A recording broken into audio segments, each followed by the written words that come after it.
Si on devrait le définir comme un homme politique, il serait l'un des plus prolifiques hommes politiques de la Côte d'Ivoire. Pour preuve, en fin d'année 2021, coup sur coup, il a publié 6 ouvrages où il se relate, où il se raconte, mais où aussi il exhorte à travers des thématiques comme la rage de vaincre. Ce serait ma première question, forcément. Monsieur Vincent Taubirier, comment on vous définirait? Mais c'est comme vous voudrez, vous choisissez la définition qui correspond à votre perspective. Mais je suis un citoyen qui s'exprime librement sur les thématiques qui contribuent au développement de nos communautés. Est-ce que vous êtes un homme politique? Je ne sais pas ce qu'on appelle un homme politique. Si assumer des charges publiques, ça fait de vous un homme politique, je suis un homme politique. Si s'exprimer sur des sujets, ça fait de vous un auteur, je suis un auteur. Si partager des idées, des valeurs, ça fait de vous un leader d'opinion, je suis un leader d'opinion. Si penser librement comme tout le monde, ça fait de vous un simple citoyen, je suis un citoyen. Donc les qualificatifs dépendent du prisme dans lequel on se met. On va revenir à vos ouvrages. J'ai fait une remarque parce que je voulais vous dire merci d'avoir été invité parmi les personnalités people qui étaient présentes le vendredi 31 janvier dernier au Sofitel Hôtel Ivoire pour la présentation de ces ouvrages. Le constat que nous avons fait, c'était qu'il y avait beaucoup plus de people que des personnalités politiques. Quelle explication? D'abord, j'aime pas trop le concept de people parce que pour moi, ça galvaude un peu tout ce qu'il y a comme art, comme profession journalistique, comme différents secteurs. On a emprunté le terme de people de l'anglais et depuis lors, tout ce qui est exposition publique s'appelle people. Non. Les personnes qui ont été invitées sont des personnes comme vous, qui sont des leaders d'opinion, qui sont des gens qui influencent la vie sociale ivoirienne. Ce sont des écrivains, ce sont des auteurs, ce sont des chanteurs, ce sont des instrumentistes, ce sont des personnes qui exercent des responsabilités privées publiques, mais qui sont connues du grand public. Donc, ces personnes ont été invitées parce que c'est elles qui sont le vrai reflet de la population et des opinions publiques. Donc, j'aime pas trop le terme de people parce que ça banalise le niveau d'influence des personnes qui se font entendre dans la société. Si vous, Guillaume Vergès, demain, par votre canal, vous faites une déclaration politique, ça va être pris au sérieux, tout le monde va écouter parce que vous êtes une personne d'influence. Ça ne fait pas de vous un people au sens de quelqu'un qui est seulement sur les strass et paillettes. Voilà, j'ai appelé des personnes d'influence en dehors, bien sûr, de mon cercle habituel, c'est-à-dire mon cercle administratif et mon cercle politique, je dirais, parce qu'à cause des responsabilités, on se parle tout le temps entre nous, on a nos codes. Mais cette fois, sortons des codes pour parler à ceux qui sont le relais auprès de la population pour partager avec eux des valeurs. Je l'entends bien, mais le fait d'avoir invité autant de célébrités, je citais pêle-mêle Assalfo, Yves Doumbela, Venance Conan et qui d'autre? Ça répond Emma Loès. Voilà, Emma Loès, voilà, qui est une actrice Mas très Gradel. connue, Mas Gradel. Même vous avez dit que Didier Drogba devait venir, mais il vous a appelé à la dernière minute parce qu'il arrivait d'un voyage, il n'a pas pu assister à la conférence. Ça répondait à quel besoin? C'était aussi un moment de reconnaissance parce que tous ceux que vous avez cités ont participé à mes missions quand j'avais encore des charges publiques. Je prends chacun d'eux. Didier Drogba, je suis allé avec Didier Drogba dans son hôpital. Didier Drogba a mis à disposition son hôpital au plus fort de la crise Covid. Il a contribué en acte citoyen. Mas Gradel a participé à des séances de sensibilisation. Emma Loès était à mes côtés pour la crise Covid, mais également pour des gestes de générosité vis-à-vis des enfants albinos, des enfants handicapés. Même vous-même, Guillaume Vergès, vous avez participé à certaines de mes réflexions publiques sur les questions de parenté, mais sur les questions de gestion. Qui encore, à Salfo, je suis allé dans les bas-fonds de Yopougon, mais également dans Numambo avec Assalfo, pour sensibiliser sur les saisons de pluie. Mais oui, c'est mon frère de tous les jours qui conseille et qui est très influent. Je ne sais pas, Alpha Blondy également, quelqu'un dont la voix porte dans le pays. Donc tous ceux qui étaient là sont des personnes, Yves Ndebela, tout le monde a participé d'une façon ou d'une autre à des moments de mon travail. Donc c'est aussi une reconnaissance, je le dis, c'est ce que je le disais hier à des journalistes, c'est ce qu'on appelle la gouvernance participative. La gouvernance, ce n'est pas d'avoir des gens diplômés de Harvard, diplômés de l'université de Cocody, qui gèrent le pouvoir parce qu'ils sont députés, maires, ministres ou présidents. C'est de pouvoir mettre en relation les populations et les décisions qu'on prend par le biais des personnes qui peuvent avoir une influence, qui sont toutes ces personnes que je viens de citer. Quelque part, toutes ces personnalités ont apporté quelque chose à votre surexposition médiatique. Apporté quelque chose à mon travail. Parce que j'ai compris que leur voix portait plus que les voix administratives. C'est clair, mais ce travail vous a apporté une certaine surexposition médiatique. Non, mais si ça a apporté une surexposition médiatique, tant mieux. Mais ce qu'on fait, c'est quoi? C'est qu'au lieu qu'un administrateur arrive avec ses galons devant des populations et leur dise, écoutez, ça c'est un bas-fond, vous ne pouvez pas rester là, sinon la pluie va vous engloutir. On envoie plutôt quelqu'un comme Assalfo qui leur dit, écoutez, si vous restez là, vous allez mourir. À Salfo est venu des quartiers d'Adouambo, donc quand tu leur parles, ils sont plus sensibles. En tout cas, vous avez su briser les codes et su avoir une certaine approche qui a été très, très appréciée de tout le monde. Mais je suis tenté de vous demander quels sont vos rapports aujourd'hui avec votre corps de métier. Je vais parler des préfets. J'ai des amis, bien sûr. Je suis diplômé de l'ENA et ce qui, je le dis, la conséquence de ce que je dis, c'est que j'ai une promotion. Donc, je suis allé à l'école avec des gens dans différents cycles. On est sortis. Pourquoi ne les avoir pas invités à votre conférence de presse? Non, je dis, cette cérémonie était une cérémonie de présentation à la presse. Voilà. Maintenant, il y aura des dédicaces où on va inviter des hommes politiques, des hommes publics, des hommes d'influence. Ça, c'était une cérémonie à la presse. Voilà, il faut qu'on le dise. Merci de situer le contexte. C'est ça. Non, je comprends. C'est vrai que vous situez le contexte, mais en même temps qu'il y avait des journalistes qui avaient été conviés, il y avait beaucoup de célébrités. Et on aurait aimé par la même occasion, très souvent comme c'est le cas aussi lors de certaines conférences de presse, où on a des hommes politiques, on aurait aimé voir aussi des préfets. Ça n'a pas été le cas, mais on peut vous l'accorder tout de même. Non, mais ça sera fait. Comme je l'ai dit, il y a un planning de promotion des livres. Le livre est sorti d'abord le 28 décembre 2021. Donc le premier acte, c'est d'abord la presse qui doit en parler et donner des échos. Et à côté de la presse, il y a des personnes d'influence. Donc il y a les influenceurs, les blogueurs, les jeunes qui sont critiques et qui peuvent donner écho. Mais également les personnes qui ont participé à ce travail. Donc, tous ceux qui ont cité, y compris vous-même. Voilà, maintenant, il y aura des cérémonies de dédicaces où il y aura d'autres personnalités qui sont intéressées à venir pour pouvoir discuter. C'est comme ça qu'on fait, on ne prend pas tout le monde le même jour, dans la même salle, avec une telle hétérogénéité. Vous perdez le discours et la cible que vous recherchez. Donc, c'était d'abord une cible médiatique de presse. Ensuite, on va faire les différences. Il y aura des dédicaces pour les maires seulement. Il y aura également des préfets s'ils veulent venir. Il y aura peut-être des ministres s'ils veulent venir. Il y aura également des étudiants. Il y aura des cercles privés. Comme demain, je vais faire la dédicace pour un cercle privé. Donc, c'est tout ça. C'est un plan de promotion. Parfait. Vous avez lâché le mot des préfets s'ils veulent venir. Est-ce que M. Vincent Toby Irié est toujours préfet? Oui, on est préfet à vie. C'est comme les grades de l'armée, on est préfet à vie. Chez nous, il y a sous-préfet, secrétaire général de préfecture, préfet. Et dans préfet, il y a différentes catégories. Il y a préfet hors grade. Préfet hors grade, c'est que vous avez fini le tableau, c'est fini. Maintenant, vous êtes préfet, ça c'est votre grade. C'est votre... Et à côté de ça, vous avez des fonctions. Préfet d'Abidjan est une fonction. Mais préfet, je suis préfet à vie. Donc vous avez démissionné de votre fonction de préfet d'Abidjan. C'est ça. À quand votre nouveau déploiement?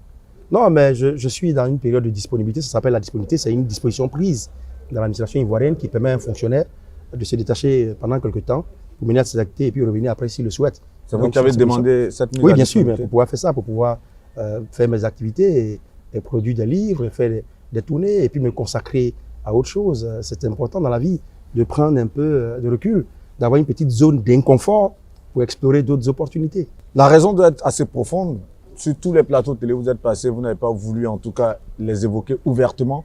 Mais lorsque vous êtes en pleine ascension, lorsque vous êtes en pleine exposition de ce métier, de ce travail de préfet, vous démissionnez de votre fonction de préfet d'Abidjan. On aurait aimé vous voir peut-être désigner préfet de Yamoussoukro pour aller apporter cette chaleur, cette autre manière de manager l'administration territoriale. Malheureusement, c'est en ce moment M. Vincent Toby Irié décide de se retirer.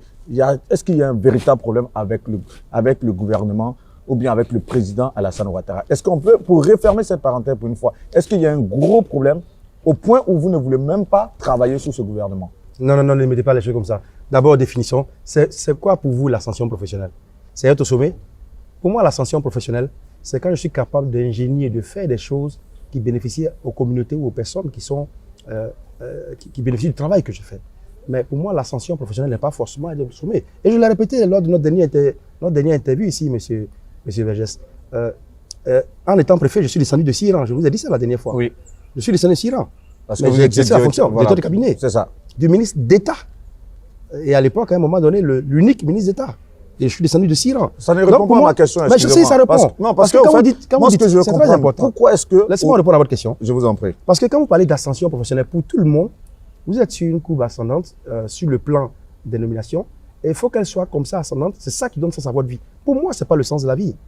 Pour moi, la courbe est ascendante à partir du moment où chaque acte que je pose touche des individus dans une communauté, améliore la vie des communautés. C'est pour moi le sens d'une courbe ascendante. Revenons maintenant à la question de travailler dans un gouvernement. Mais ce n'est pas la première fois. Moi, j'ai été sous-préfet ici en Côte d'Ivoire. J'étais parmi les jeunes sous-préfets de Côte d'Ivoire, mais j'ai laissé mes fonctions. Je suis parti à l'international. Je suis revenu. Donc, c'est des provisions qui sont faites dans les lois. Même quand je suis à l'international, je laissais des fonctions. Je peux travailler avec les Américains. Demain, je travaille avec les Japonais. après demain avec les Australiens, après je finis avec les Sud-Africains. Ça fait partie de la mobilité de la carrière. Vous connaissez bien Honoré Guillet? Bien sûr. Vous Honoré Guillet auriez... était le président de la commission électorale et j'étais assistant chargé des questions logistiques à la commission électorale. En fait, je parle de lui parce que ce matin, lorsque je menais ma petite réflexion, j'ai fait ce parallèle. Je me suis dit, mais ce monsieur, il a quelque chose d'Honoré Guillet. En son temps, il avait dirigé la commission électorale. C'est cela en 2000. Et il s'est retiré après. Il a été PCA de la RTI. Voilà. Mais en tout cas, dans l'anonymat. Et après, il s'est éclipsé. Quelque part, est-ce qu'on vous verrait dans cette traçabilité? Parce que on a l'impression que vous fuyez plus ou moins les spotlights, que vous avez envie de vivre une vie tranquille. Est-ce que quelque part, souvent, lorsque vous voyez le profil, d'autant plus que vous avez pu travailler ensemble, ce profil d'Honoré Guillet, est-ce que vous ne vous projetez pas dans ce genre dans cette optique-là? Je n'aimerais pas comparer les vies. On a des aspirations différentes. Moi, j'ai jeune administrateur civil à l'époque, en 99. J'étais Honoré Guillet, le président Honoré Guillet m'a fait le privilège de travailler à ses côtés en tant qu'assistant chargé des questions logistiques. Je travaillais avec lui sur les élections qui ont été très difficiles. Et après, je suis parti à l'international. Il a eu sa carrière à lui. Donc, je ne sais pas quel est le point commun entre nos carrières, mais c'est différent. Je pense que quand on sort 6 livres en quelques mois, on n'a pas envie d'être dans un certain anonymat. Puisque là, je suis sur votre plateau, le deuxième plateau en moins de 2 mois. Pour moi, on porte un message. On a des valeurs qu'on veut partager. On pense contribuer au pays d'une certaine façon. Et c'est ce que nous faisons. Maintenant, si ça s'appelle anonymat, tant mieux. La finalité d'une vie n'est pas la lumière tout le temps. Quand je parle d'anonymat, je veux dire, cette effervescence sur le plan politique que vous ne manifestez toujours pas, peut-être que dans les mois à venir, dans les années à venir, on verra, mais vous êtes en train, vous trustez toujours, on va dire, le terrain social, vous trustez d'autres espaces, mais sans pour autant truster le terrain politique véritablement, là où peut-être on aurait aimé vous voir. Mais c'est aussi un grand bonheur, hein, monsieur Vergès. Est-ce que vous savez que pendant 1 an, j'ai visité les 33 régions de Côte d'Ivoire, les 34 grandes zones de Côte d'Ivoire. J'ai fait 158 villages. Je suis rentré dans les villages avec à pied, avec Aube Nouvelle, avec l'ONG que je dirige à pied. Je suis allé en moto, en voiture. J'ai partagé les repas des gens. J'ai découvert le paysage. J'ai écrit dans ces natures sauvages. Il y a un bonheur, comme je l'ai dit dans notre dernière interview, à aussi vivre cette vie de simplicité, d'anonymat. Je ne sais pas pourquoi des gens pensent qu'ils doivent être éternellement utiles. Il y a quelque chose que j'ai nommé l'illusion de l'éternité, de l'utilité. C'est-à-dire l'illusion d'être éternellement utile à tout le monde. C'est une illusion. Vous avez une responsabilité, vous l'assumez avec votre engagement, votre passion, votre détermination, et vous passez à autre chose. Vous espérez d'autres vies, c'est tellement important. Aujourd'hui, j'ai le même engouement autour de moi que j'avais quand j'étais préfet. Partout où je vais, tous ces jeunes, partout, que ce soit dans les localités ou dans les rues d'Abidjan, dans les restaurants, partout dans les universités, c'est le même enthousiasme que j'ai autour de moi. Rien n'a changé, c'est seulement le galon qui a changé. Donc je continue de contribuer, c'est très important. Il ne faut pas s'accrocher au fait que votre utilité est due à vos fonctions. Ça c'est très dangereux parce que quand vous perdez les fonctions, vous êtes totalement désorienté. C'est pour cette raison que les gens se battent pour s'accrocher à des fonctions parce que s'ils ne sont plus DG, s'ils ne sont plus ministres, s'ils ne sont plus présidents, ils sont perdus, on ne les reconnaît plus. En tout cas, voilà. Vous avez ce détachement à la fonction, on va dire, administrative. C'est à saluer. Il faut des personnalités comme vous, comme ça, pour donner cette leçon. C'est vrai que là, le prétexte communicationnel par rapport à cette interview, c'est la sortie de vos différents ouvrages. Malheureusement, on n'est pas sur un plateau où des chroniqueurs ont pu lire chacun des livres pour en faire un résumé pour qu'on puisse développer des thématiques. Mais je vais me faire comme ça le plaisir, chaque fois, plus ou moins, en ouvrant un des ouvrages, peut-être tomber sur un passage qu'on va peut-être décortiquer. Après, on va essayer de commenter ensemble l'actualité politique. J'ouvre l'ouvrage comme ça, votre ouvrage qui est intitulé « L'étrange préfet » et je tombe sur la page 165 où je vois le président. Et ça m'interpelle ça. Allô, bonsoir monsieur le préfet. Je suis la secrétaire particulière du président de la République. Il vous reçoit en audience le 5 mars 2019 à 11h. 5 mars 2019, 5 mars 2022 bientôt, ça fait 3 ans. Le dernier appel que vous avez reçu comme ça du président de la République, c'était quand?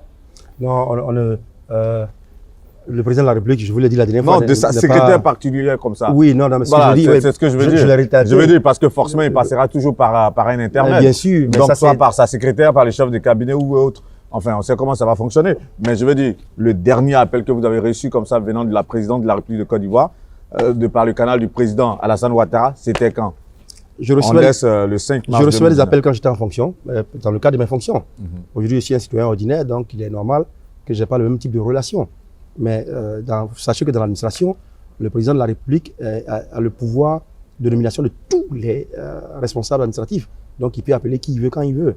Et donc, s'il a besoin d'une information, dans l'urgence, il peut appeler directement. Et ça, c'était dans quel cadre, voilà, justement, vu qu'on n'a pas eu l'occasion, ça se raconte dans le livre, là. Voilà. Le président de demandé à me rencontrer, je suis parti et on a discuté des sujets qui sont des sujets administratifs. Je vous ai dit que nous parlons de certaines valeurs, on partage des réflexions. Mais il y a des sujets qui font partie, je ne dirais pas de secret défense, mais de la gestion de l'État qui ne peuvent pas être étalés en public.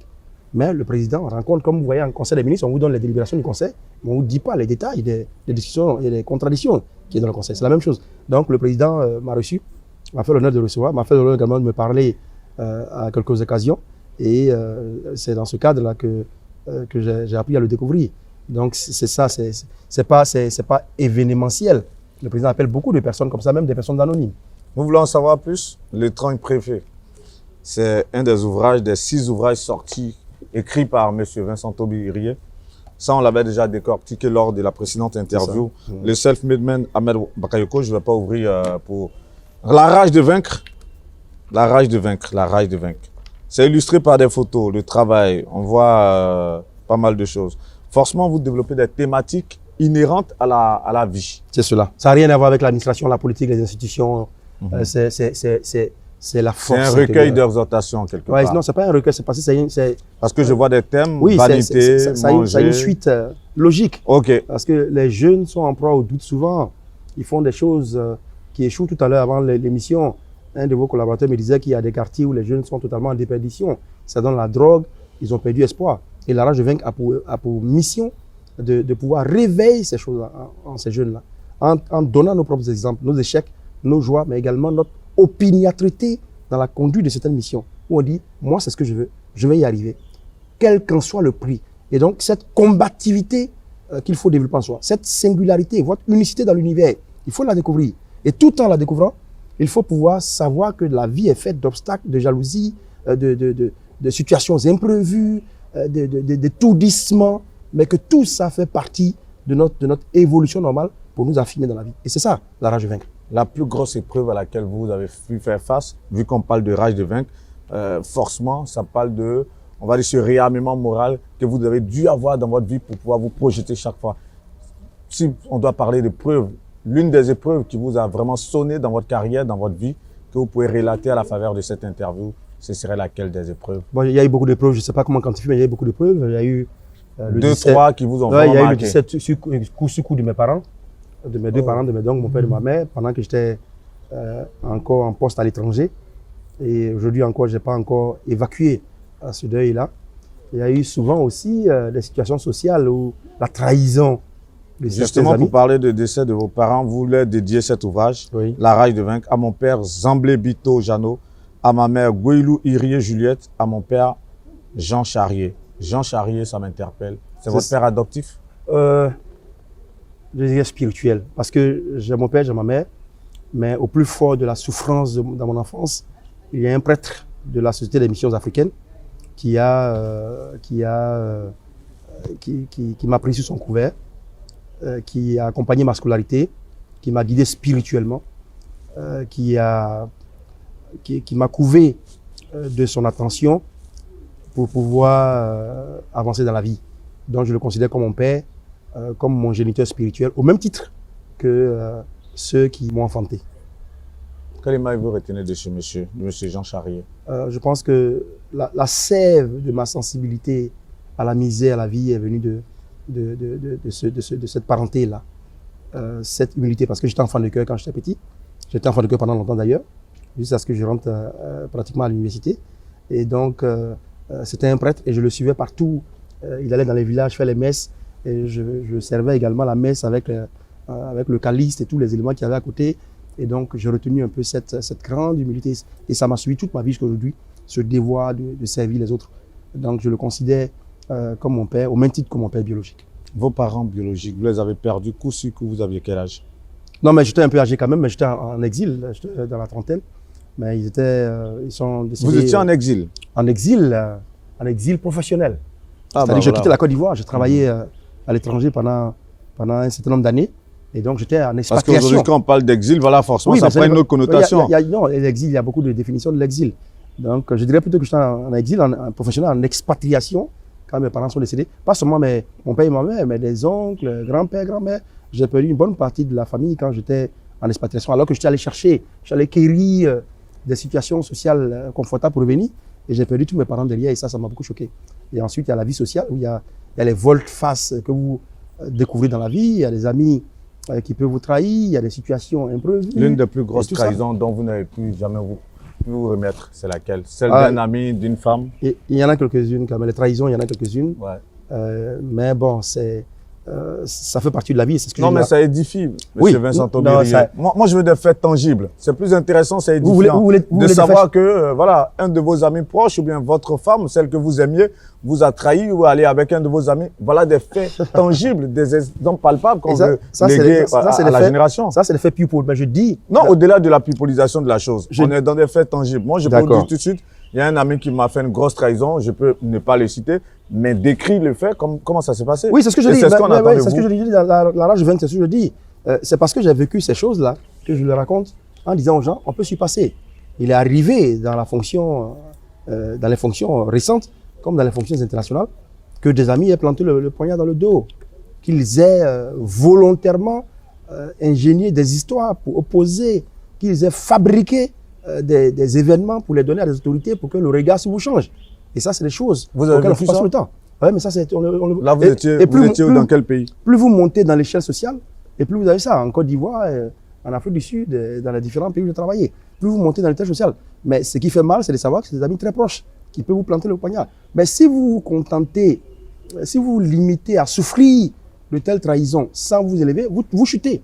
Et c'est toute cette démarche-là que j'explique. Et c'est quand vous finissez ce cheminement intérieur que la vie devient tellement, je ne dirais pas facile, mais elle devient gérable. Parce que vous savez que vous avez surmonté, vous savez qu'il y a des événements qui sont souvent... Vous relativisez en quelque sorte. Vous relativisez, c'est l'expression. Face à Facebook, belle couverture, une photo qui illustre M. Vincent Taubirier. C'était dans quelle école ça? Ça, c'est au lycée de Williamsville. Je suis allé parce que c'est l'une des écoles classées parmi les 10 écoles les plus violentes de Côte d'Ivoire. Et il y avait toujours des événements là-bas, des violences. Donc je suis allé m'adresser aux enfants parce qu'ils avaient commis une violence vis-à-vis de leur professeur. Ils avaient lancé une pierre et ça avait totalement amoché la mâchoire de ce professeur qui devait subir une chirurgie maxillofaciale. Et donc c'était tellement choquant que je suis allé les mettre en garde, mais également les conseiller. Et donc c'est cette photo qui illustre un peu le comportement des enfants dans Facebook. Donc j'exhorte à la responsabilité. Mais ça précisément, c'est la collection, la compilation de l'ensemble des textes majeurs que j'ai publiés sur Facebook. Donc vous avez en bibliothèque, vous allez tout le temps fouiller sur votre smartphone. En 2018-2019, ce que j'ai écrit, vous avez tout ça classé par thème face à Facebook. Les 10 thèmes qui ont retenu votre attention, que vous avez développés sur les réseaux sociaux. On fait un petit classement, 10 thèmes comme ça. Premièrement, c'est le thème linguistique, la langue. Okay. Dans quelle langue on s'adresse aux personnes. Ça me sert à quoi d'écrire un texte avec un haut niveau de sophistication littéraire, de parler une langue baudelairienne ou d'avoir un peu les élans de Molière pour un public qui ne me comprend pas du tout. Donc, au niveau linguistique, c'est mes textes en ouchi d'abord, qui touchent des populations de Yopougon-Mikao, par exemple, qui vont subir des inondations. Et donc, il faut parler le langage, que ces populations comprennent. Hein, les gars, les pluies qui arrivent là, c'est Ginzin, c'est pas Posi même. Alors là, ce qui est mieux, c'est des Fraya. Parce que si vous restez, la pluie va vous tuer. Donc, du coup, c'est le langage.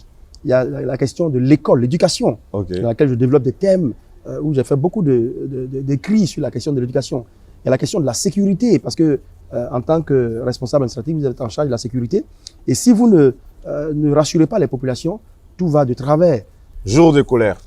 Vincent Taubirier. Jour de colère, ce sont mes jours de colère. C'est le jour de colère de la Côte d'Ivoire, c'est le jour de colère de tous les groupes qui ont des opinions en Côte d'Ivoire. Le jour de colère, c'est un peu le carnet de bord. C'est mon cahier de cheminement de tout ce qui s'est passé de octobre 2010 à avril 2011. Toute la violence qu'on a connue. Chaque jour, j'écrivais des textes. Chaque jour, j'analysais parce que j'étais fonctionnaire international. Je travaillais dans des pays en conflit et je subissais le conflit qui avait cours en Côte d'Ivoire. Donc, chaque jour, j'analysais, je faisais des projections de ce qu'elle allait venir de la Côte d'Ivoire après la crise. Donc, jour de colère, c'est l'effondrement de notre fondation c'est la perturbation de notre solidité, de notre cohésion. Et donc, c'est ça qui est écrit dedans. Mais surtout avec beaucoup de recommandations pour qu'on ne retombe pas dedans. Vous auriez soutenu votre doctorat en lettres modernes. Oui. Est-ce que les choses auraient été différentes? Oui, peut-être. Peut-être. Ce qui s'est passé, bon, ça pour la petite histoire, j'ai fini mon 2A et ma maîtrise en une année. Ce qui à l'époque était quand même quelque chose d'événementiel. Et j'ai eu la bourse, j'ai eu plusieurs, à l'époque, hein, en 1995, 94, j'ai eu la chance d'avoir je crois, 3 ou 4 bourses. J'ai eu la bourse Paris 3, à l'époque Sorbonne Nouvelle, Paris 3, Paris 4. J'ai eu la bourse pour entrer à l'Université canadienne, au Québec. J'ai eu, donc la Côte d'Ivoire offrait les bourses aux meilleurs étudiants, j'ai eu des bourses partout. Donc j'attendais pour aller faire le doctorat dans l'une des universités, j'avais choisi le Canada. Et donc j'attendais quelques mois. Je voulais voir comment les élections de 95 allaient se passer en Côte d'Ivoire. Donc j'ai traîné un peu avant de partir. Et j'ai un ami qui m'a dit, mais pendant que tu es là, tu es oisif tout le temps, tu es là, tu fais rien. Pourquoi tu ne passes pas le concours de l'ENA? Et c'est comme ça que j'ai passé le concours, là j'étais reçu. Donc j'avais le concours de l'ENA, j'avais l'université, j'avais la Sorbonne Nouvelle, donc j'avais un couloir de bonheur, mais il fallait choisir. Je me dis, mais qu'est-ce que je fais? Tout le monde rêvait de France, du Canada, est-ce qu'il ne faut pas que j'aille quand même là-bas aussi? Je dis, bon, je rentre à l'ENA, et je pourrais toujours faire le doctorat. Je suis rentré à l'ENA et puis j'ai poursuivi le doctorat. Et donc, et après j'ai commencé à écrire, je suis rentré dans l'international. Comme quoi, la connaissance paye toujours. Hein. Bon. Forcément, parce qu'aller jusqu'en doctorat, avoir toutes ces bourses, passer le concours de l'ENA pour devenir sous-préfet, c'est parce que vous avez cette connaissance, c'est parce que vous avez ce niveau de formation qui vous permet en tout cas d'avoir le parcours que vous avez eu ou que vous auriez pu avoir en allant dans des universités prestigieuses comme Paris 4 ou Paris 3. Et c'est ce que je conseille, c'est justement cette histoire que je raconte, comment ces doutes-là se muent en espoir. Il y a un moment de votre vie où tout arrive avec une occurrence de bonheur tel que vous m'avez dit, qu'est-ce qui se passe? Comme tout arrive aussi avec un moment de doute, avec beaucoup d'obscurité partout. Mais on chemine et on suit sa voie. Voilà, c'est ça qui est raconté dans cet ouvrage-là. Donc, c'est comme ça, j'ai toujours aimé les lettres, j'adore les lettres. Et mes textes sur Facebook, par exemple, un texte fait 20 minutes, chaque texte, que ça la longueur, maximum 20 minutes. J'ai besoin de 20 minutes de concentration pour m'asseoir et puis je finis 20 minutes. Maintenant, je passe le temps à corriger. Mais 20 minutes de texte, tous mes textes sur Facebook, 20 ou moins de 20 minutes. Quand ça dépasse, du coup, ça commence à devenir lourd dans ma tête. Donc, c'est comme ça que j'écris et j'aime ça. Chacun a sa passion. Moi, j'ai l'écriture comme ma passion. J'avoue que vous êtes très, très inspiré. La Côte d'Ivoire et sa tradition de violence électorale. Je disais un jour à un ami, si quelqu'un peut m'expliquer la crise ivoirienne, c'est que cette personne peut expliquer le mouvement du vent. On va essayer de comprendre, vu que vous développez cette thématique-là, et ce sera l'occasion pour nous de croquer l'actualité politique. Pour vous, d'où la Côte d'Ivoire tire-t-elle cette tradition de violence électorale? D'où elle vient? Vous savez, c'est pas croquer le vent.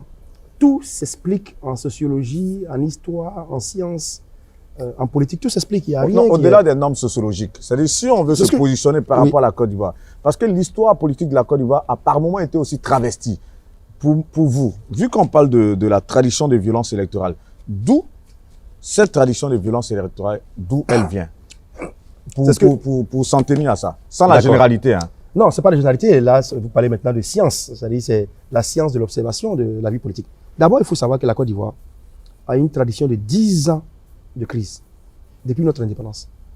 Je montrerai même un peu plus la création du RDA, qui était le... Donc, vous repartez de 60 à 70. Il y a eu toutes les crises. D'abord en 60 pour avoir le pouvoir, vous savez, pour avoir l'indépendance, tout ce qui s'est passé. Toutes ces luttes d'influence, tous ces accords, ces alliances, ces coalitions qui ont été formées dans les différents pays africains. Donc, il y a eu beaucoup, il y a eu même des personnes qui sont décédées, il y a eu des emprisonnements. Et on a eu notre indépendance dans les conditions dans lesquelles on les a eues. En 70, notre indépendance a commencé à être mise en cause par nous-mêmes parce qu'il y a eu des événements politiques. Il y a eu des complots ici et là, il y a eu des supposées tentatives de coup d'État.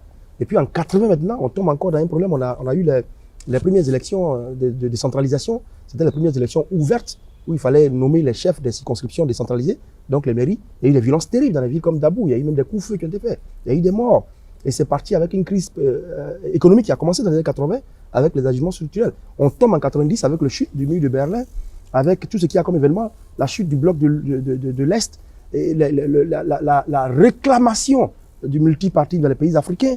Et 90, c'est vraiment turbulent. Toute l'Afrique est en ébullition, y compris la Côte d'Ivoire. On a eu notre premier mort dans les manifestations publiques, le jeune Kouya Doumé, si je me rappelle, à Adzopé. Il y a eu le FPI, qui était le parti politique d'opposition en vogue à l'époque. Il y a eu la naissance de la FECI 90-91. Et donc, la Côte d'Ivoire, c'était très fort. Il y a eu des crises fortes pour les élections de 1990. Et nous envolons maintenant en 2000, à Loré, à 6 jours de 2000, on a eu coup d'État du général Robert Gueye. Et il y a eu ensuite une élection qui a été organisée avec beaucoup de morts. Il y a eu des centaines de morts, il y a eu des charniers qui ont été découverts. Il y a eu des divisions politiques, ça c'est 2000. Et on évolue en 2010, on a eu les plus grandes crises que notre pays n'ait jamais connues. Ce charnier-là, si on peut faire un petit temps d'arrêt, il avait été imputé, on va dire en son temps, à ceux qui venaient d'avoir le pouvoir après les élections de 2000. Vous, aujourd'hui, lorsque vous revenez là-dessus, parce qu'on avait dit aussi que ça avait été une machination de l'opposition en son temps pour parler de charnier. Vous, en tant qu'intellectuel ivoirien, en tant qu'observateur, en tant que leader d'opinion, si on veut faire un temps d'arrêt sur ces charniers, vous l'imputez à qui au jour d'aujourd'hui?